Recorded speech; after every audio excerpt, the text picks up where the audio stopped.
This is the American Farmland Owner Podcast, an in-depth, relevant conversation for farmland owners, operators, investors, and the curious. I'm Dave Price.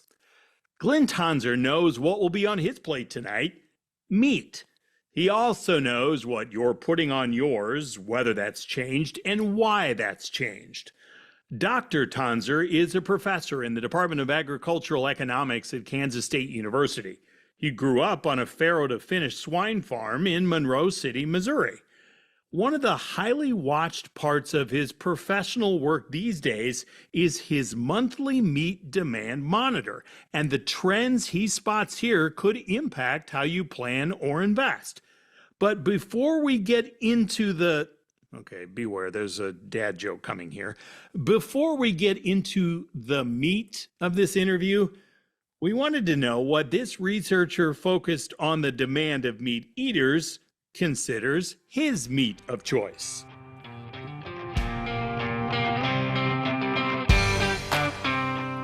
You got a background in all kinds of stuff, but the most important thing in light of that, you go out to eat, which meat do you choose?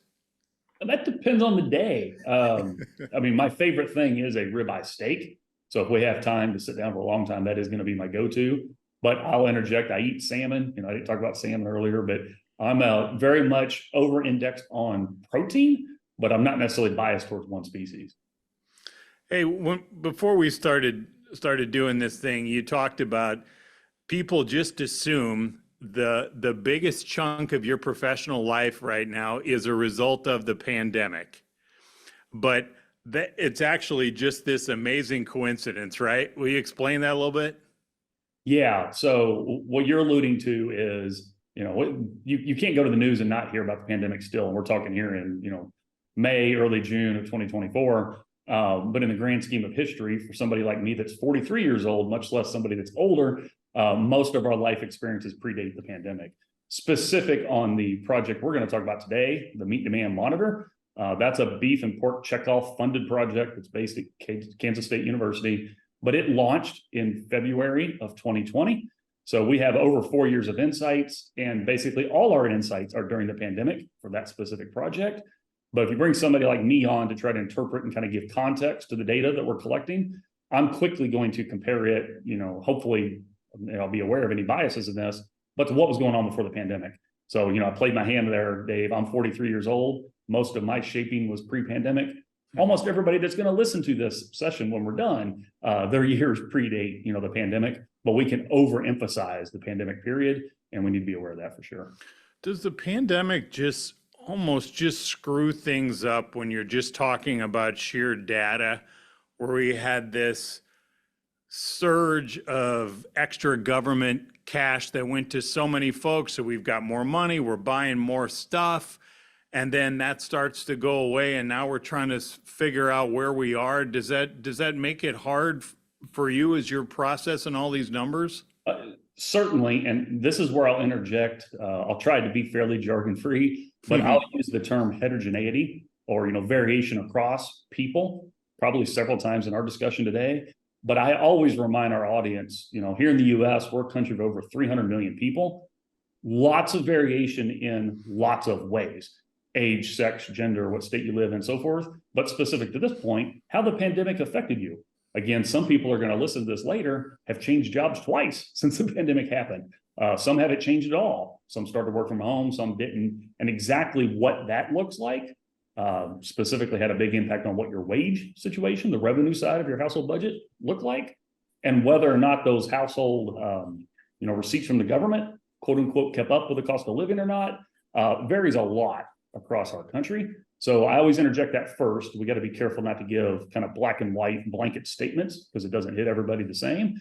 But make no mistake, and the reason you asked the question is we had a lot of once in a lifetime type, events in the last 4 years.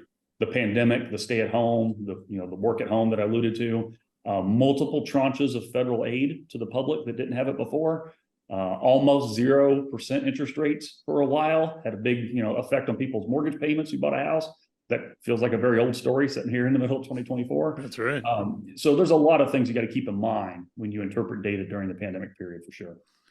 Most of the folks we talk to and deal with are farmland owners, operators, investors. As you start looking at these in the post-pandemic economy that we have in our country, should folks involved in that industry be nervous because of this transition? It's always healthy to be aware, and notice I said aware rather than nervous.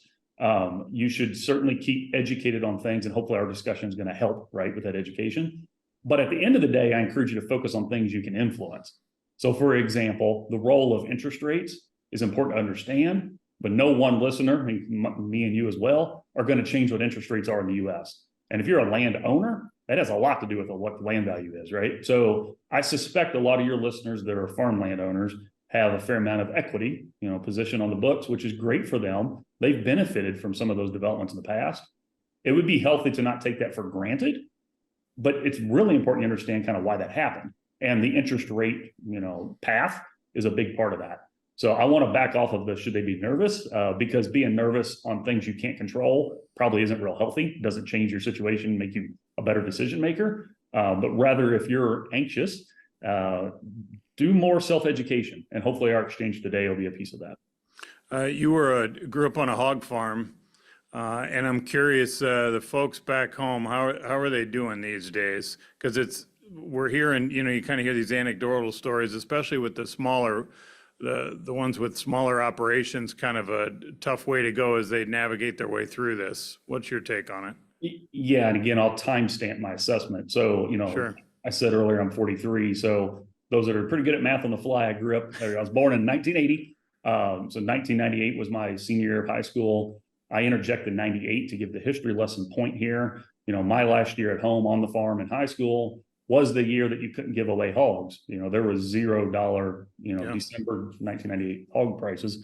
That was one of those really bad years for quote unquote typical hog producer. We've had other years like it. And unfortunately, 2023 was also a very adverse year for the typical hog producer. And I would say that was the case whether you were large or small. There were some opportunities to protect against adverse margins in 2023, but not everybody did that, whether you were large or small. So it's not just a small operator kind of story here. There's just specifically the last 18 months, the cost of production went up a lot compared to what your revenues were. That's a simple profit squeeze. The last couple months, so you and I are talking here, end of May, early June 24, things have gotten better, frankly, gotten better than I thought they would in the middle of 24. I hope that continues. Played my hand. I grew up on a hog farm, so I wish the industry the best. But it's not just a small farm challenge. Is the main response I would have is there's plenty of larger operators that have had a real rough run the last 18 months as well. Gotten better because demand's up, production costs are down. What's the reason? Some of both. So demand improved compared to what we thought, but there's been some cost of production, relief, animal disease things, knock on wood, have not been as bad as we expected. Just sheer productivity. There's been some feed cost improvement. I'm sure you've had other, people on that have talked about grain, right? So if we're talking, landowners, corn and soybean profitability is a big deal. Keep in mind, you're talking to a meat and livestock geek here. Right. Cheaper corn and cheaper soybean meal is a good thing for, my segment. And that has helped in the recent months. That is always the fascinating part of these discussions because it really depends here where in this piece you are. Yep. If you're a corn producer, you don't want to see those prices fall, but if you're in another sector, that's a good thing. Correct. Well, and I'll interject again, hopefully these help. The exchange rate, right? So the exchange rate between the US and Japan or other countries matters in lots of different ways. So we're a large exporter of grain, which again is really important for your landowners to understand, but we're also a major exporter of meat. So we export, something like 20-25% of the pork we produce, over 15% of the beef we produce and so forth. And a cheaper US dollar helps with those exports, but a cheaper US dollar also helps with corn exports. So things like the role of exchange rates has a complicated impact on you at home. I mentioned to you before we started, I grew up in St. Louis area. I grew up on the Illinois side of the river, surrounded by farms, but not on one. And one thing as I really started getting into this and having folks like you on here, it seems big picture in our country, it's like we're almost too good at stuff. We're almost too good at producers, right? Our technology has come along so far. whether we're growing stuff, whether it's on the animal side, whatever the heck it is, it just seems like we're so good that what we need to figure out is we have to just keep boosting demand, and that probably has to be globally, right? I know that's probably a very unintelligent take of this, but what do you make of it? No, on balance, I agree with your assessment. You and I were talking shortly after Memorial Day. I'll interject there. We all should not take for granted the privileges and the benefits we have of growing up and operating here in the U.S. Those of us that have had the opportunity to travel the world probably get that even more because you can compare and contrast better versus just reading it on the news. I know not everybody can travel, but if you've seen it elsewhere, your comments hit home even more. So that's the patriotic kind of point I want to put in there as a proud dad of 3 and so forth. So it's a little bit of an aside, but it's timely given Memorial Day. Sure. Specific to commercial ag, and the economist in me wants to point out, the U.S. has several comparative advantages that we take for granted. You and I grew up in the middle of the country. Like you said, we're probably 150 miles from each other where we grew up. But right in the middle of the U.S. is a massive water network. So the Mississippi River connects to the Missouri, connects to Ohio. I mean, there's a massive water network that has a lot to do with our ability to produce and then subsequently transport grain products in particular. So make no mistake, the fertile land coupled with the water base, coupled with on balance, a right to operate. So, country of laws, property rights, and so forth, allow us to have comparative advantage in the row crop space that we were alluding to earlier. Most of that applies on meat and livestock production as well. So if you're raising hogs, raising cattle in the U.S., and we have a large base of corn and soybean production, that helps with that as well. Historically, we've had the same kind of thing, I would say, is science leads, getting more efficient. We sell more pounds of beef off every animal in the system today than we ever have before. That's gains on, breeding success, weaning weights, finished weights, reducing death loss. There's a lot of gains in that system. And I can tell you the same story on hogs and chickens. It's not unique to cattle. So science has led the way in the U.S. in many ways, to your point on productivity. And over time, foreign demand growth for our products has been very important because supply has grown. This is where demand versus consumption distinctions are really important. They're not the same thing. Consumption is just the pounds. So did I have a ribeye steak or not this week? Yes. But if I don't tell you something about what I paid for it, you don't know if my demand was higher or if I just bought it because it was really on sale and it was cheap, right? If I bought it despite the fact it cost me more than the past, then my demand was probably higher. So there's a dollar component and a volume component to this. We need to boost demand, not just consumption, because you don't necessarily improve profitability by only increasing consumption is the point of that. If you got to give the farm a way to sell it, you didn't really help yourself is kind of a blunt way to think about it. And a lot of those opportunities for demand growth in the meat space are abroad, as you alluded to. So what do you make of, we just saw, we're talking in the Midwest, and for corn producers here, they're finally getting the year-round sale, at least I think, and it's about 8 states or so, of E15 fuel that'll go year-round, so that could boost demand there. We're seeing the potential promise of sustainable aviation fuel, so that helps on that side as well. So you have 2 factors there that could be promising for folks in that side of things. But what does that mean on the meat side? So do they have to then forecast higher demand, higher costs there? It certainly could play out that way. So history isn't a guarantee predictor of the future, but it is a useful one to learn from, is my next point before I give us the history lesson, is remember the first round of ethanol policy. So the middle 2000s, we had this run up in ethanol production, lots of interest in farmer-owned ethanol facilities around the Midwest and so forth. But that had a fairly short-term effect on boosting corn prices. And that was good for somebody selling corn in that window.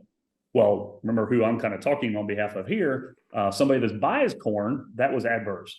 So the livestock industry had a run up in the cost of production that subsequently led to less meat. And this was not unique to any one species, but less meat being produced. So industries evolve to what's in front of them, right? In that specific example, feed costs went up. The balance of that for the grain industry is very complicated. So if you have enough of a new demand boost to offset a demand decline on the livestock feed front, that could be a net gain. I'm skeptical to say that's likely, given how large the role of livestock feed is for corn and soybean demand at the end of the day. So the balance of those forces is what's really important if you're a corn farmer, soybean farmer, or if you own land, renting it out to somebody that's producing those crops. All right, so let's circle back to the meat demand monitor. You look at this constantly. You started in fall of 20, is that right? February of 2020 was our first month. February 20. Okay, yeah, right before hell arrived here. Yeah. All right, so what are you seeing more recently with the trends? Have we kind of settled into what you expect is kind of a normal in consumption and demand, or do you know yet? Not yet. To remind our listeners, this is a large survey-based project. So every month since February of 2020, we do an online survey of over 2,000 people. It's usually more like 3,000 people. And it's done in a way that's representative by state, age, income, education, and ethnicity. So we're trying to make a national pulse of what's going on. As an example, we have more people from California complete this than in Kansas because California has a much larger population, right? Sure. Those kind of things. What we've seen in the last 18 months is the role of price or price sensitivity has been much higher than it was earlier during the quote unquote, the heart of the pandemic. I don't think that's surprising because we had that nasty thing called inflation. Depending on what, Federal Reserve statistic you use, we had somewhere between 6 and 10%, annual rate of inflation for a while. Somebody my age, again, I'm 43, had not lived through that before. And, I'm now sort of like the median point in our country. So there's a lot of folks my age and younger that had never experienced that before. So they weren't having wage growth, earnings growth keep up with cost of living. That puts a price squeeze on the household budget. And at the end of the day, the role of price in what protein you buy, which is what I'm alluding to from the MDM, grew a lot in the last 18 months. What we have seen from the start and what I expected to see from the start is the two most important factors on buying meat are taste and freshness. So if I don't think it tastes good, I'm not going to have it a second time. And if I'm worried about expiration dates and so forth, I'm not going to buy it. I mean, that's not surprising, but I want to interject that those factors are actually more important than price because there's some people that will pay up, right? They will actually pay more for something that's deemed higher quality or it's branded and they associate with higher quality. That's kind of the economic reason we have branded meat products.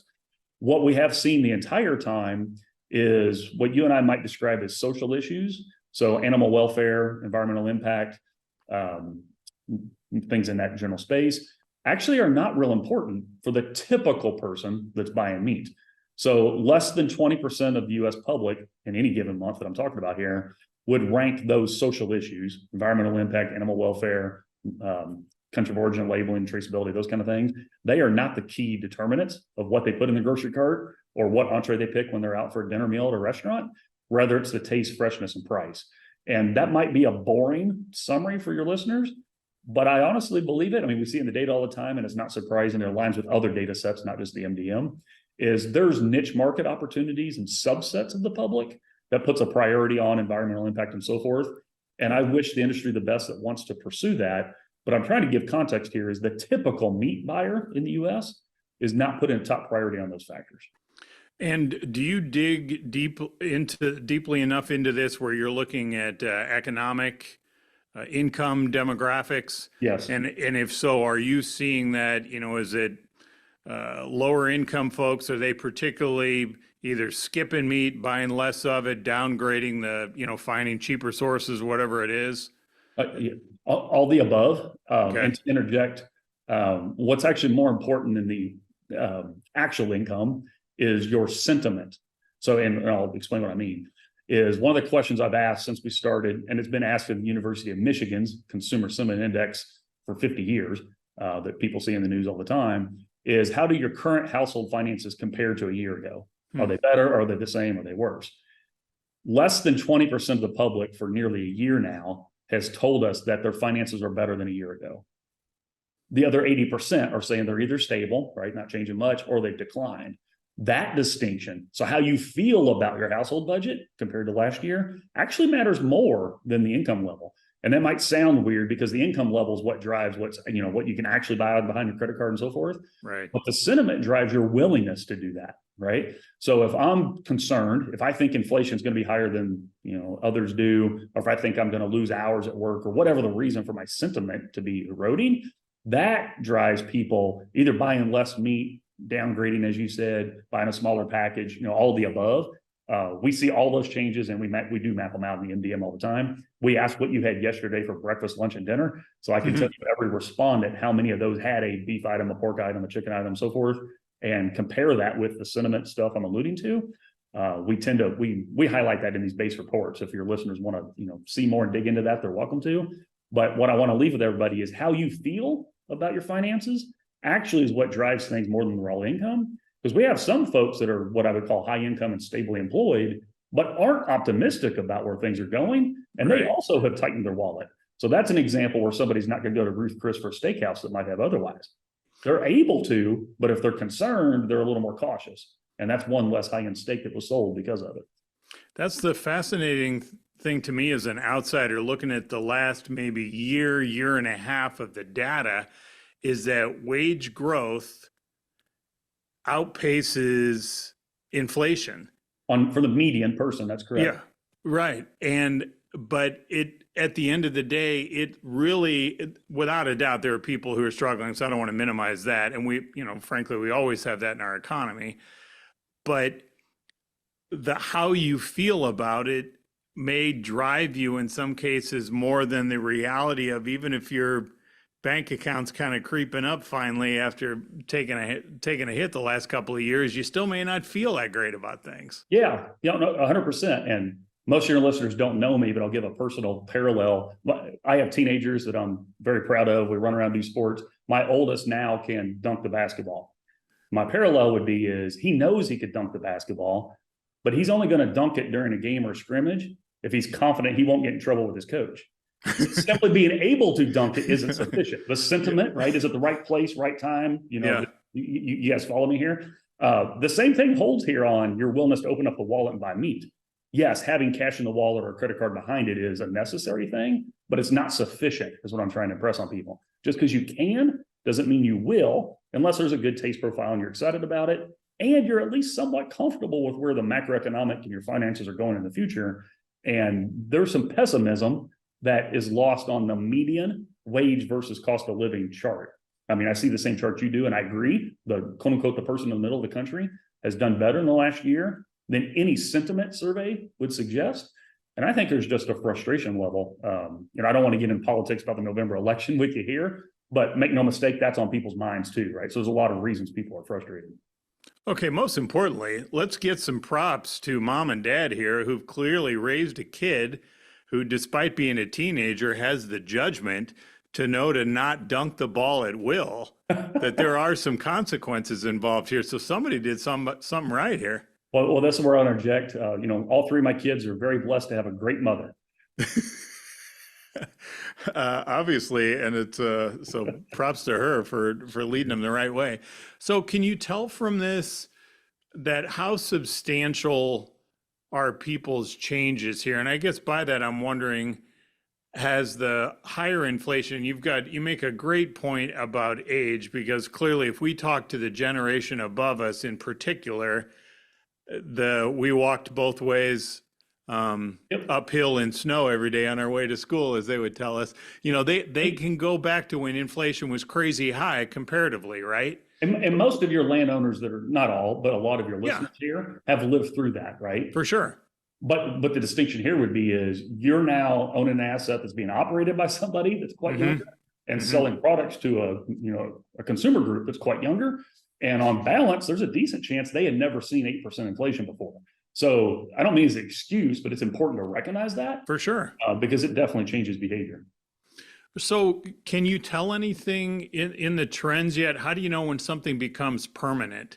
How do you get to where these people are shell shocked by prices for a while, where they're like, you know what, we're not going to do ribeyes anymore. We're doing chicken thighs or whatever the heck it is, kind of a more permanent adjustment. Yeah. So the change that's been I'll call it the stickiest, that is most persistent so far that I'm watching, is those that are most concerned on their financial situation I'm alluding to here. The biggest change they made is eating at home more and away from home less. So that's not a by species or even by cut change. That's we're going to get it at the grocery store and prepare it at home rather than go out and let a restaurant prepare it for us change.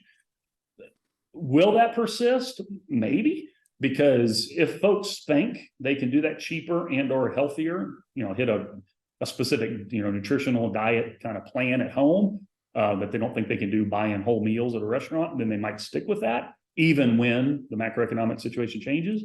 However, I want to interject, people before me have kind of said that at different times, and the raw economic value of convenience tends to come back. So one of the reasons people eat away from home is I can get a meal quicker if I go to a restaurant than if I go home. If I go to the grocery store, get it and go home, right? So I think it's possible a subset of folks will continue to prepare food at home more, but I think it's easy to overstate that because the long-term historical driver of convenience, value of my time, I'll let somebody else do the food prep, might come back. That's the part I'm really interested in watching, is what's the net of those two forces. Again, across our 300 million people in this country, we're gonna have a lot of yes, no outcomes on that. That's the one that I think is most worth watching. This may get us off on another path here, but I've got one of my brothers has been in the restaurant business for about 30 years. And one of the things he's really noticed, and it's probably a combination both of pandemic changes that maybe you kind of got used to this, plus just younger folks are a little different maybe with restaurants in this world of DoorDash and what have you, is a lot more to go from restaurants, even in places that aren't fast food. But you go either have it brought to you or you run through and grab it. And I don't know how that goes into the overall piece. Yeah, and then think about that. So go further. Which of those items that are to go are the same eating experience as the ones that you ate at the table? If I happen to be going to the restaurant to go and I have 30 minutes before the whole family can be home with me, there's a decent chance something needs to be re-warmed up, right? If we eat it. Well, ribeye steak, hamburger patty, chicken wings, chicken breasts, they aren't equal on the role of a reheat, right? For sure. So you're going to start shifting which items you buy if you know you're going to reheat it, is the point of that. So on balance for the restaurant, if that trend grows, that becomes very relevant. Most people aren't comfortable getting a steak to take home.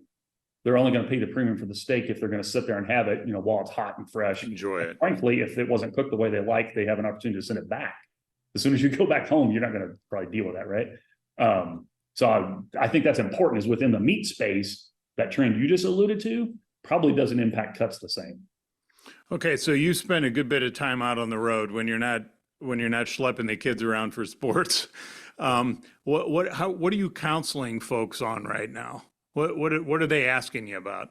That depends on what folks we're talking about. So most of my on the road engagement is with folks that are in the meat production space. So they either have a cattle ranch, a hog farm, or they're somewhere else in that supply chain that takes live animals and produces beef, pork, chicken products. So think the supply side of the U.S. meat industry. I'm forever trying to educate on things we've been talking about, is what is the status on demand? What am I seeing? What's the difference between demand and consumption is a really important point. So we talk about that a lot. When I talk to the general public, I'm trying to get a sense for, what I see in the national surveys that I'm always doing. Does it fit reality? So, I'm cross-checking that with, is the public as frustrated as my surveys, suggest, and so forth. So I'm kind of cross-checking, if you like, anecdotally. If I'm in the grocery store, does this add up? So what I'm doing is different depending on what groups I'm engaging with. Probably one of the things I put into both those discussions that we haven't talked about yet is, in the meat demand monitor, we ask this self-declared diet question. And it's a real simple one, is how would you describe your diet? Do you regularly consume products from animals, i.e. are you a regular meat consumer? Are you a flexitarian? So you have meat, but you purposely avoid it in some meals. Are you a vegetarian, a vegan, or other, choose not to declare? It's kind of, I make you choose one of those. Most people are under the impression that the share that's vegan, vegetarian has been growing. And most people overestimate what that is. I will tell you that actually there's it's flat to small growth in the share that consume meat. So it's the opposite trend. There's definitely no evidence of growth in vegan, vegetarian in this exercise. And moreover, less than 10% of the public on any given month tells me they are vegan, vegetarian. So it's less than 10 there, 10 to 12 that are flexitarian. So again, meat consumers, but not every meal. They're not a 3 meat a guy or gal kind of person. But the vast majority of the public remains a regular meat consumer.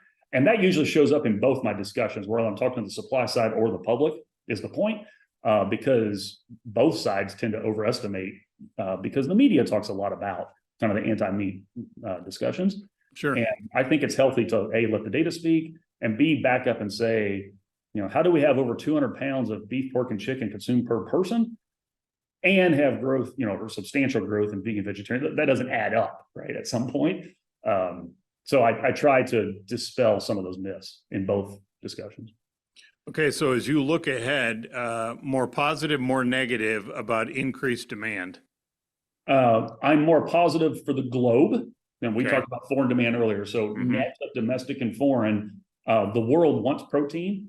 There's actually, I don't think they're fads. There's interest in more protein in my diet, coupled with, I think, income growth around the world is favorable for meat protein demand. Exactly what that looks like in the US is a little trickier because I don't want to say we're a saturated market, but we're already a heavy meat consuming market. And several folks like myself that are gainfully employed and favorable to the meat industry, whatever, I would be a saturated example. I'm very favorable to the industry, and the industry would want to keep my type of households, but we're not a growth channel because we're already there, right, is the point. Despite having teenagers? But that's the volume, and it's for a point of time, right? Right. One of these days, I hope they move on to do their own thing and raise their own families. Fair point. Make no mistake, we are spending a lot on food in general, and I'm blessed to be able to do that with growing Yes, up. sir. But yeah, you're spot on for the reminder there. But I do think the bulk of the opportunity is abroad, is what I'm trying to interject. There's examples like the Hispanic community is growing in both number and buying power in the U.S.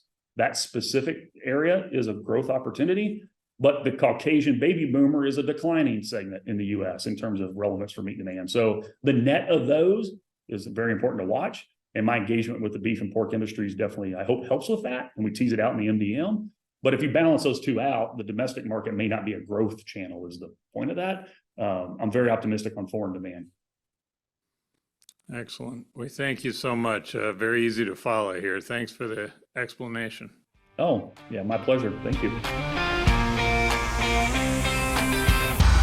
He is Dr. Glynn Tonsor. To look at the latest findings in the monthly meat demand monitor, you can check out our story about Dr. Tonsor on AmericanFarmlandOwner.com. While you're there, you can sign up for the free weekly email newsletter for the latest trends, challenges, and solutions to farmland ownership and investing. Again, that's at AmericanFarmlandOwner.com. Thanks for joining us.